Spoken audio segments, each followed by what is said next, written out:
எல்லாருக்கும் வணக்கம். நீண்ட நாட்களுக்கு பிறகு ஒரு வழியா தேர்தல் பக்கத்துல இருக்கு. அதுக்காக அங்க எங்கன்னு பயங்கரமா பிரச்சாரம்லாம் பண்ணிட்டு இருக்காங்க.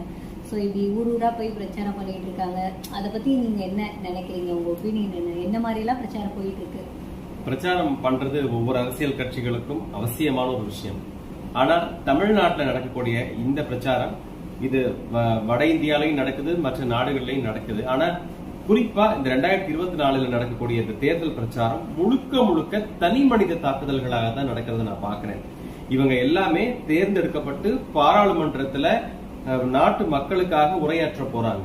அப்போ ஒரு நாட்டினுடைய வளர்ச்சி, அவங்க எந்த தொகுதியில போட்டி போடுறாங்களோ அந்த தொகுதிக்கான வளர்ச்சி, மக்களுக்கான திட்டங்கள், என்ன பிரச்சனை, என்ன கொண்டு வரணும் அப்படின்னு பேசுறத விட இவர் அதை பண்ணிட்டாரு, இவர் இங்க காலில் விழுந்தாரு, அவர் அங்க காலில் விழுந்தாரு, மாறி தனி மனித தாக்குதல்ல வசைப்பாடுறது